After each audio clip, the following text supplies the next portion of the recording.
Céline et Abigail étaient deux amies inséparables depuis leurs années d'école. Leur amitié avait été forgée dans les couloirs d'un pensionnat situé à mi-chemin entre leurs deux pays, le Nigeria et le Ghana. Céline, originaire de Lagos, avait toujours été la plus audacieuse des deux, tandis qu'Abigail, née à Accra, se distinguait par sa prudence et son esprit analytique. Malgré leurs différences, elles partageaient une profonde compréhension mutuelle. Après leurs études, leurs chemins s'étaient séparés. Abigail s'était installée à Dubaï pour poursuivre une carrière dans la mode, tandis que Céline restait au Nigeria, où elle était devenue responsable marketing dans une entreprise émergente. Elles avaient entretenu leur amitié grâce aux appels vidéo et aux messages quotidiens, partageant régulièrement les moindres détails de leur vie respective. Ce lien profond allait pourtant les mener à une aventure qui changerait leur destin à jamais. Tout commença par une conversation anodine. Lors d'un appel, Céline raconta qu'elle avait récemment fait la connaissance d'un homme sur Facebook. Andrew, présenté comme un entrepreneur nigérian prospère ayant passé la majeure partie de sa vie en Angleterre, était un homme charismatique. Il était tout ce qu'on pouvait imaginer d'un homme réussi, riche, cultivé et charmant. Son profil Facebook était rempli de photos de voyages exotiques, de voitures de luxe et d'événements mondains. Andrew avait invité Céline et sa meilleure amie à passer un week-end dans sa villa somptueuse à Abuja. Il leur promettait un séjour rempli de fêtes, de gastronomie et de détente. Céline, enthousiasmée par cette perspective, partagea la proposition avec Abigail. Bien qu'hésitante au départ, Abigail fut convaincue par l'enthousiasme de son amie. Un week-end à Abuja, pourquoi pas, dit-elle, pensant que ce serait l'occasion de se détendre et de renouer avec son amie. Le voyage débuta sous les meilleurs auspices. Abigail quitta Accra pour rejoindre Céline à Lagos. Elles passèrent une journée ensemble à visiter la ville et à échanger sur leur vie. Puis elles embarquèrent pour Abuja. Pendant le trajet, elles riaient, partageaient des souvenirs et se prenaient en photo, qu'elles postaient sur les réseaux sociaux avec des légendes enthousiastes. Tout semblait parfait. Mais à leur arrivée à la villa, l'atmosphère changea.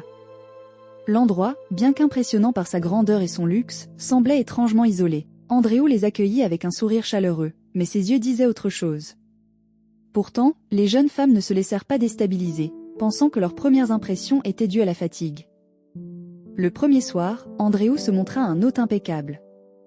Il les invita à un dîner somptueux, avec des plats raffinés et du champagne à profusion.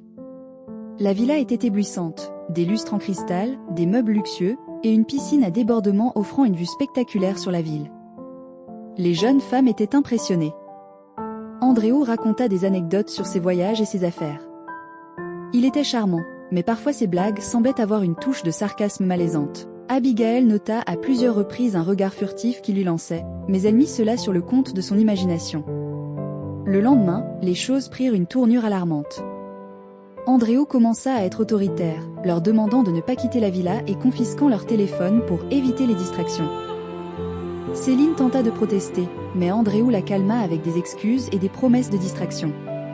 Abigail, quant à elle, commençait à ressentir un malaise croissant.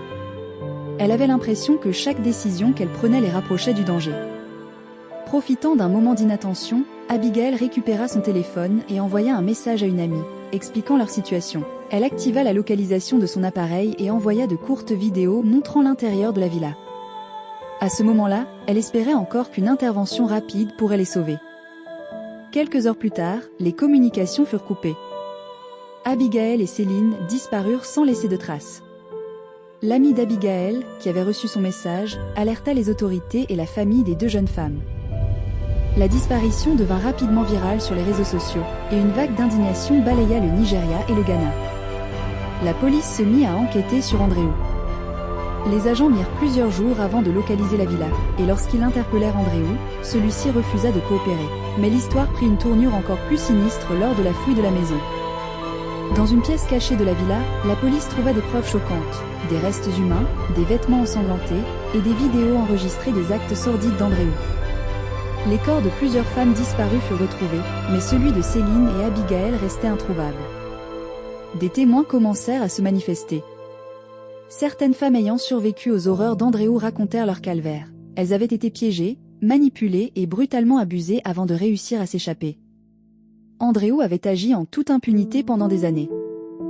Lors de son transfert pour être jugé à Abuja, Andrew tenta de s'échapper, mais fut abattu par la police. Sa mort marqua la fin de l'enquête officielle, mais laissa de nombreuses questions sans réponse.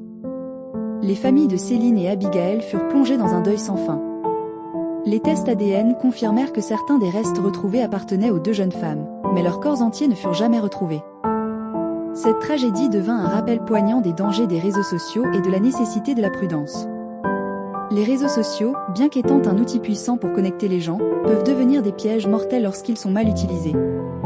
L'histoire de Céline et Abigail continue de résonner dans les cœurs et les esprits des gens, une mise en garde tragique contre les promesses trop belles pour être vraies et les dangers de l'aveuglement face aux apparences. Le monde ne doit jamais oublier. Abonne-toi pour plus de vidéos.